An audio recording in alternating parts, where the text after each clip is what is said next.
저는 오늘 우리가 함께 봉독한 말씀을 가지고 그러나의 은혜라는 제목으로 말씀을 나누도록 하겠습니다. 한번 따라해 보겠습니다.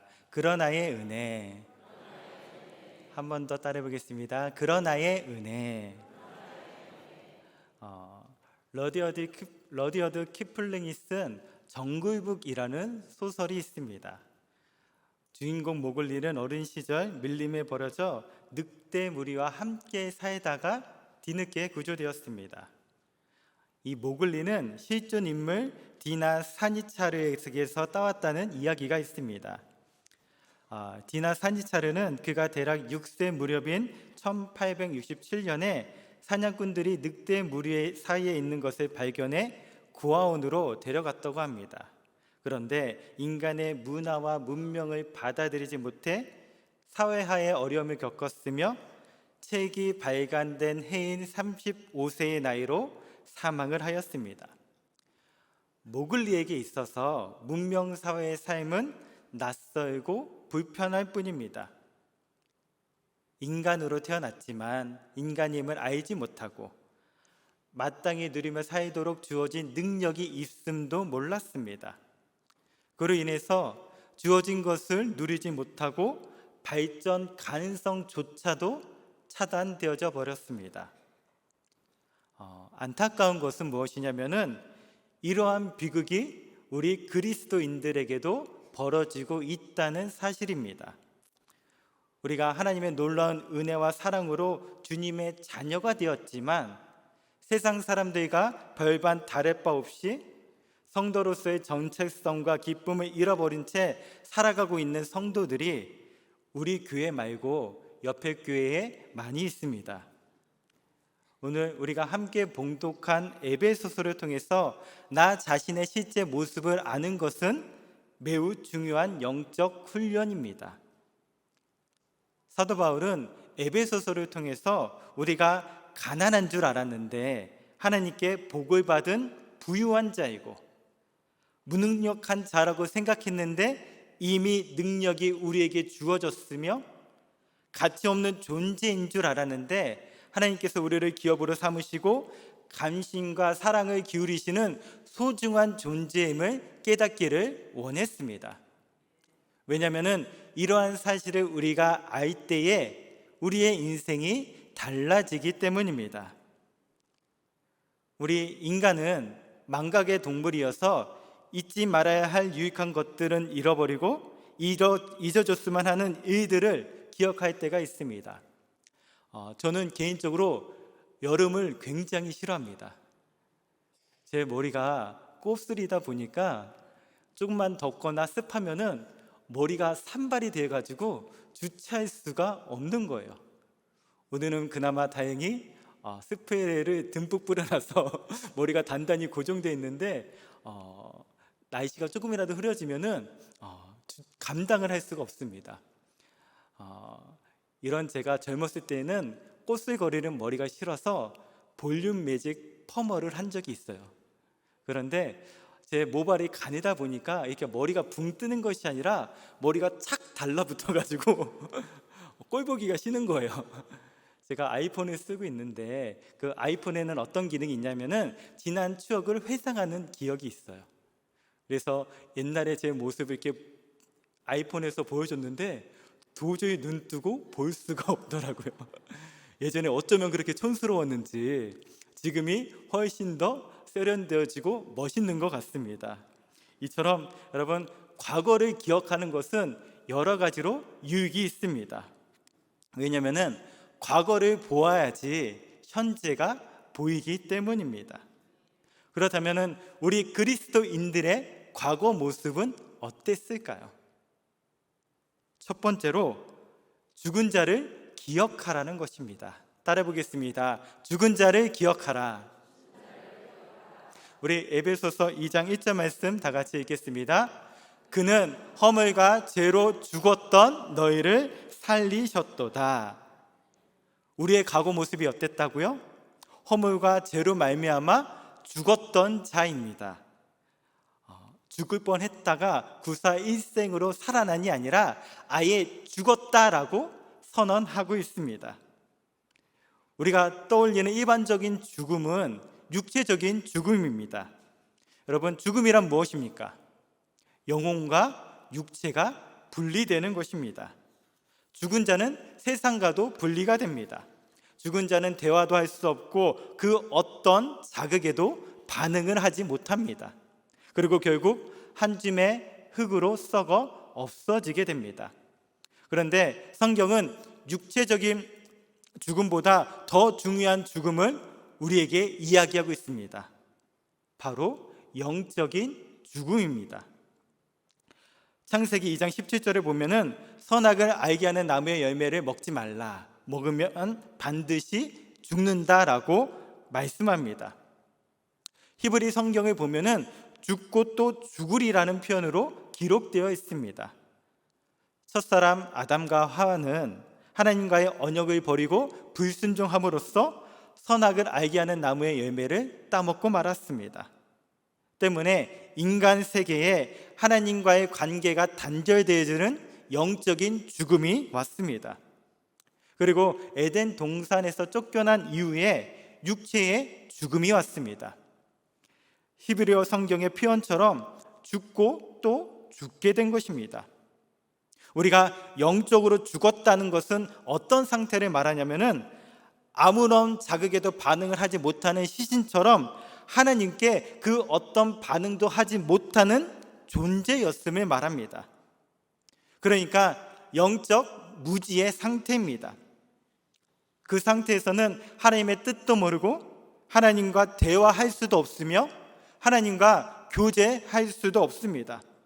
때문에 죽은 자와 산 자의 차이는 하늘과 땅의 차이보다 큰 줄로 믿습니다. 그리스도 밖에 있었던 죽은 자가 그리스도 안에서 살게 되어서 하나님을 아버지라 부르고 하나님의 나라를 꿈꾸고 소망하며 살게 된 것은 이 세상 그 무엇과도 바꿀 수 없는 최고의 기적임을 믿습니다. 둘째로 우리의 과거의 모습은 어땠냐면은 죄의 종이었던 것을 기억하라는 것입니다. 따라해 보겠습니다. 죄의 종이었던 것을 기억하라. 우리는 과거에 허물과 죄로 말미암아 죽었던 자들이었습니다. 여기서 말하는 허물이란 헬라어로 하지 말아야 할 것을 한 것을 말합니다. 죄란 무엇이냐면은 우리가 화살을 쐈을 때에 그 화살이 간역에 이르지 못한 것을 말합니다. 즉 어떤 목표를 겨냥하고 목적하던 것에 이르지 못한 상태를 의미합니다. 즉 하나님께서 우리에게 요구하시는 것을 이루지 못한 것이 죄입니다. 쉽게 말하자면은 우리는 하지 말아야 할 것을 하여서 허물이 많은 자가 되었고 해야 할 것을 하지 않아서 결국에는 죄인이 되었습니다.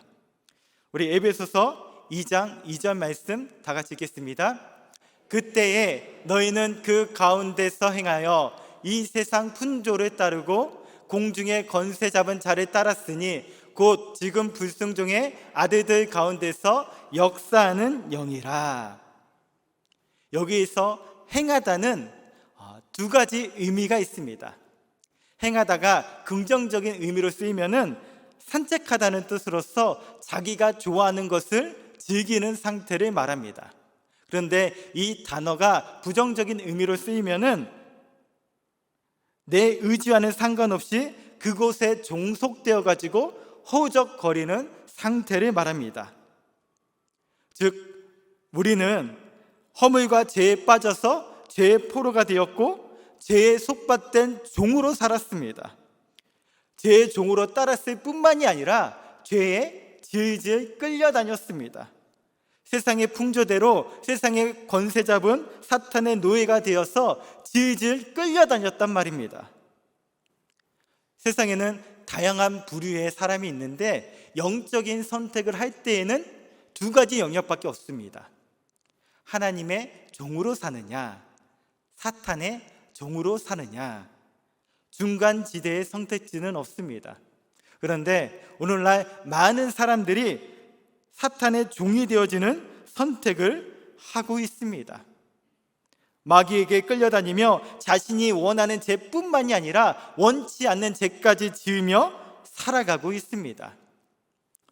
최근에 한국 사회를 떠들썩하게 만들었던 사건이 있습니다. 여러분 혹시 정유정 사건 기억하시나요? 처음 본 여자를 무참히 살해하고 시신의 일부를 캐리어에 담아 유기하다가 택시 기사의 신고로 잡히게 되었습니다. 범행 자체도 충격적이었지만 범행 동기가 많은 사람들의 공분을 샀습니다. 범행 동기가 무엇이었냐면은 그냥 살인이 하고 싶어서였습니다. 이처럼 마귀의 종으로 끌려다니는 일들이 우리 주변에 실제로 일어나고 있습니다. 우리나라 1세대 범죄 프로파일러인 권일용 교수가 시대에 따라서 범죄 유형을 분류했습니다. 80년대 후반부터 90년대 초반까지는 모두가 못 먹고 못 살던 시대이니까 생활과 관련된 범죄가 많았다고 합니다. 그리고 90년대 후반부터는 여러분 지존파 기억하십니까? 막가파 기억하십니까? 불특정 다수를 대상으로 해서 자신의 감정을 표출하는 범죄가 나타났습니다. 그리고 2000년대 초반에는 강호순, 유영철 등과 같이 연쇄살인 사건이 한국 사회를 휩쓸었다고 합니다. 그리고 현재 범죄의 대표적인 특징은 그 핵심이 사이코패스, 소시오패스와 같이 죄책감이 없다는 것입니다. 그리고 최근에는 소셜미디어를 통해서 살인을 예고하고 공공장소에서 칼부림이 일어나고 있습니다. 이처럼 우리 인간의 성향 자체가 부패하여서 우리는 늘 죄를 지향하며 살아가고 있습니다. 타락하여 부패한 성품으로 인해서 육체의 욕심으로 죄에 지배되어 살아가고 있는 것입니다. 욕망에 제약된 것이란 무엇이냐면은 하나님의 주신 범위를 벗어나서 부정한 것에 이르는 것을 말합니다. 부패한 성품으로 인해서 우리는 날마다 죄를 지향하며 살아가고 있는데, 따라서 성경이 말하는 육체의 욕심이 무엇인지를 우리는 살펴봐야 합니다. 세 번째로 우리의 과거 모습은 어땠냐면은 본질상 진노의 자녀였던 것을 기억하라는 것입니다. 우리 갈라디아서 5장 19절에서 21절 말씀 다 같이 읽겠습니다. 육체의 일은 분명하니 곧 음행과 더러운 것과 호색과 우상 숭배와 주술과 원수 맺는 것과 분쟁과 시기와 분냄과 당 찍는 것과 분열함과 이단과 투기와 술 취함과 밤탕함과 또 그와 같은 것들이라. 전에 너희에게 경계한 것 같이 경계하노니 이런 일을 하는 자들은 하나님의 나라를 위협으로 받지 못할 것이요. 여러분, 육체의 욕심에 따르는 첫 번째 현상은 육체의 쾌락을 쫓아 사는 것입니다. 예전에는 쉬쉬하며 숨겨왔던 일들이 요즘은 당당하게 드러내고 있는 추세이고, 인권이라는 말로 포장되어서 한국 사회로부터 지지를 받고 있습니다. 두 번째는 우상에 대한 집착입니다. 하나님을 아는 데는 관심이 없는데 하나님이 아닌 그 어떤 것에는 집착을 합니다. 우리들의 시간과 에너지와 물질을 쏟아부으며 낭비를 합니다. 이 모든 것이 우상 숭배요 그 결과의 모습입니다. 세 번째는 관계의 파괴입니다. 하나님과의 분리는 반드시 사람 간의 분열로 나타나게 되어 있습니다. 만약 내가 머무는 곳에 이런 모습이 나타나고 있다면 나도 육체의 욕심을 따르고 있는 것은 아닌지 돌아봐야 합니다. 하나님과의 관계를 점검해 봐야 합니다. 육체의 소욕을 따르면 갈등이 일어나고 평화가 깨지며 분열이 일어나기 때문입니다. 마지막으로 개인적인 방종함이 일어납니다. 육체의 욕망에 따라 살아가는 것은 개인적인 취향이나 자유로운 것이 아니라 방종이요 방탕함입니다. 성경은 이런 자들이 하나님의 나라를 위협으로 받지 못한다라고 엄히 경고하고 있습니다. 그런데 이런 이들에 사로잡혀 죄의 포로로 종살이 하던 것이 바로 누구의 모습이라고요? 저와 여러분들의 모습이라는 것입니다. 우리 에베소서 2장 3절 말씀 다 같이 읽겠습니다. 전에는 우리도 다 그 가운데서 우리 육체의 욕심을 따라 지내며 육체와 마음에 원하는 것을 하여 다른 이들과 같이 본질상 진노의 자녀이었더니, 여러분, 본질상 진노의 자녀에게는 소망이 없습니다. 저주 가운데 있는 자는 오래 살아도 희망이 없습니다. 그러나 여기에 놀라운 반전의 역사가 있습니다. 예수 그리스도께서 십자가에 못 박혀 달려 죽으시고 부활하심으로 말미암아 우리에게 놀라운 반전의 역사가 나타났습니다. 그리스도 안에 있는 자들은 이전의 모습과는 차원이 다르게 변화되어지기 때문입니다. 다시 첫 번째로 우리의 과거 모습은 어땠냐면은 죽은 자였습니다. 죽은 자였는데 그러나 하나님께서 살리셨습니다. 우리 에베소서 2장 4절에서 5절 말씀 다 같이 읽겠습니다. 긍휼이 풍성하신 하나님이 우리를 사랑하신 그 큰 사랑을 인하여 허물로 죽은 우리를 그리스도와 함께 살리셨고 너희는 은혜로 구원을 받은 것이라. 여러분, 원문에는 이 말씀 앞에 대라고 하는 접속사 그러나를 사용했습니다. 이전까지는 죄악된 우리들의 모습을 열거하다가 그러나라고 하는 접속사를 사용해서 앞부분과 단절하면서 대조하고 있습니다. 무슨 말이냐면은 우리는 그렇게 죄와 허물로 말미암아 죽은 자였는데 그러나 하나님께서 그리스도와 함께 살리셨다는 것입니다. 즉 그리스도를 통해서 새로운 생명이 주어져 출생한 것입니다. 성경은 이것을 거듭남이라고 이야기하고 있습니다. 여러분, 거듭남은 무엇이냐면은 고장난 것을 수리하여서 재활용하는 것이 아닙니다. 완전히 새롭게 재창조되어진 줄 믿습니다. 완전히 죽었던 자를 새로운 존재, 새로운 피조물로 만드신 것입니다. 만약에 어떤 사람이 죽었다가 다시 살아났다면 그는 이전과는 다르게 살 것입니다. 그런데 죽었다가 다시 살아난 우리의 모습은 어떻습니까? 죽었다 다시 살아났다라고 하는 그 구원의 기쁨과 감격이 우리 안에 있어서 오늘도 기쁨과 감사함 가운데 하나님을 예배하고 있으십니까? 아니면은 구원의 감격은 어느덧 잃어버린 채 형식적으로 주님 앞에 나와 예배 드리고 있지는 않으십니까?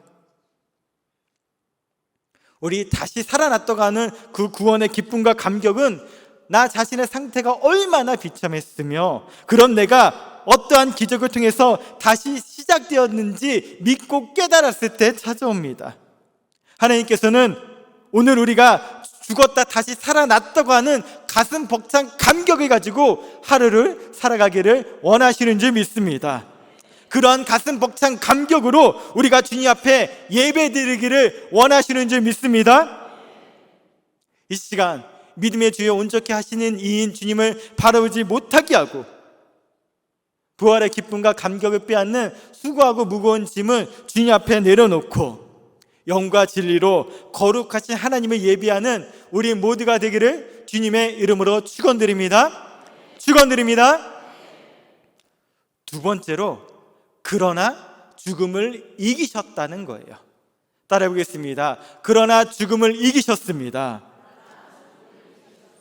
우리 에베소서 2장 6절 말씀 다 같이 읽겠습니다. 또 함께 일으키사 그리스도 예수 안에서 함께 하늘에 앉히시니. 무덤에 들어가기 전 예수님의 육체는 연약함이 있으셨습니다. 때문에 질병의 공격을 받으시기도 했고요, 피곤함을 느끼시기도 했습니다. 그러나 십자가에서 죽으시고 부활하신 예수님의 육체는 놀랍게도 변화된 몸이었습니다.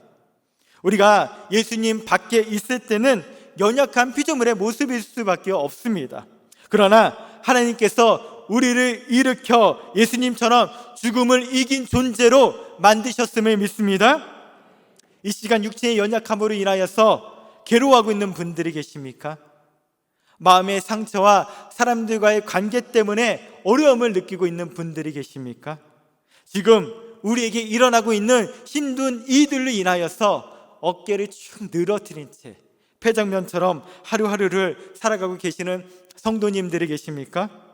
여러분, 기억하시길 바라겠습니다. 우리는 결코 연약한 존재가 아닙니다. 그리스도 안에서 우리는 강력한 존재가 되었습니다. 죄책감과 죽음의 두려움과 공포에서 완전히 자유롭게 되었음을 믿습니다. 강력한 자가 되었으니 아무리 어려운 일을 당해도 우리는 이겨낼 수 있습니다. 고난이 와도 참을 수 있고 억울한 일을 당해도 용서할 수 있으며 원수를 사랑할 수가 있습니다. 왜냐하면 우리는 하나님께서 일으키신 존재이기 때문에 그렇습니다.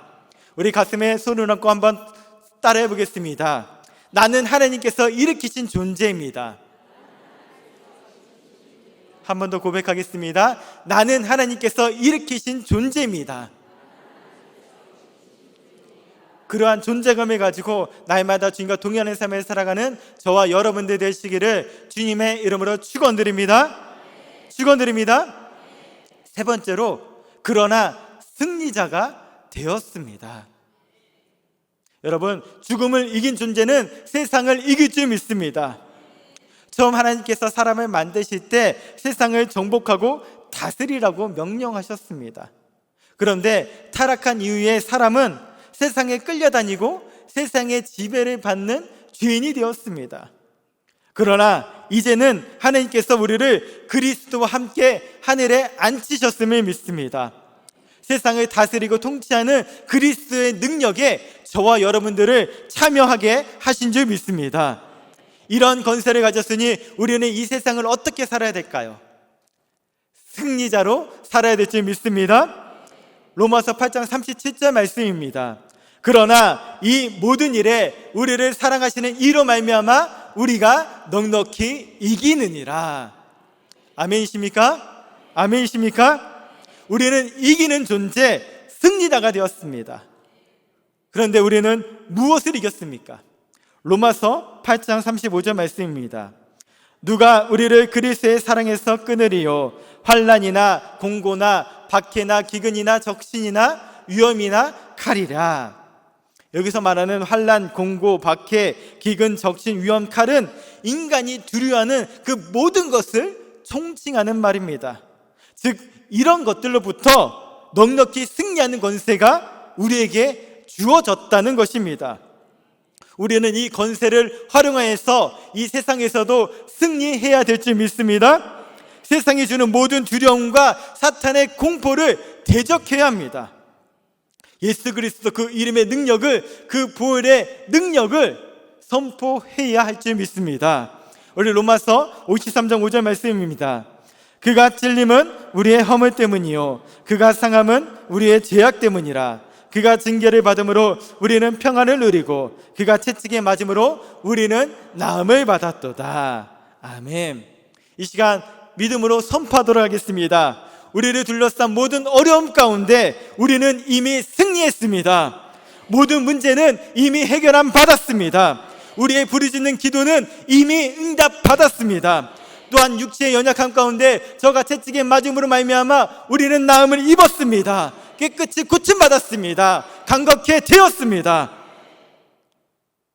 주님의 부활에 동참함으로 우리의 삶 가운데 이미 이뤄놓으시고 예비해 놓으신 축복을 누리며 살아가는 우리 일산선봉 영성교회 모든 성도님들이 되시기를 주님의 이름으로 축원드립니다. 축원드립니다. 말씀의 결론을 맺도록 하겠습니다. 이 모든 것은 하나님의 은혜로 된 것입니다. 우리 에베소서 2장 8절 말씀 다 같이 읽겠습니다. 그 은혜에 인하여 믿음으로 말미암아 구원을 받았으니 이것은 너희에게서 난 것이 아니요 하나님의 선물이라. 우리의 수고와 공로로 된 것이 아니라 하나님이 주셔서 받게 된 것입니다. 내가 수고하고 노력한 것에 대한 보상은 당연한 것이기 때문에 그리 기쁘지 않을 수 있습니다. 그런데 이 모든 하늘의 복은 하나님이 우리를 사랑하셔서 작정하시고 그냥 주신 줄 믿습니다. 그러니 그냥 사랑이 아니라 긍휼이 풍성하신 하나님이 우리를 사랑하신 그 큰 사랑이라고 찬양할 수밖에 없는 것입니다. 우리 옆에 분들과 한번 인사 나누도록 하겠습니다. 주님의 이름으로 사랑합니다. 이 시간 갑자기 왜 인사를 시켰냐면은 우리 옆에 사람들과 인사 나눌 때에 단순히 앞만 바라보고 인사 나누신 분은 없지 않으십니까? 서로의 눈빛을 바라보며 환한 미소로 인사를 해야 되는데 아무런 감정 없이 무표정한 말로, 무뚝뚝한 말로 인사 나누지는 않으셨습니까? 우리 다시 한번 인사 나눴으면 좋겠어요.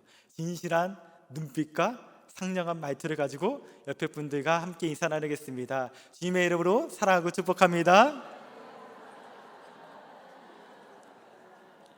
여러분, 이처럼 하나님의 선물을 받은 사람은 그 얼굴에서, 예배에서, 삶에서 변화가 나타나야 될 줄 믿습니다. 지난 주일 담임 목사님께서 설교하셨던 것처럼 하나님께서 우리의 삶 가운데 베푸실 그 크신 사랑과 은혜에 우리가 합당한 보상을 할 수는 없겠지만 주님께서는 우리가 그 사랑을 갚기를 원하는 것이 아니라 내 주위에 있는 사람에게 흘려보내기를 원하시는 줄 믿습니다. 그 사랑을 흘려보낼 때에 기적이 나타날 줄 믿습니다. 부족한 가운데서도 풍성히 채워주시는 주님의 역사를 경험하게 될 줄 믿습니다. 나누는 자나 받는 자나 모두가 주님의 기쁨으로 충만케 되어져서 평안함이 넘쳐날 줄 믿습니다.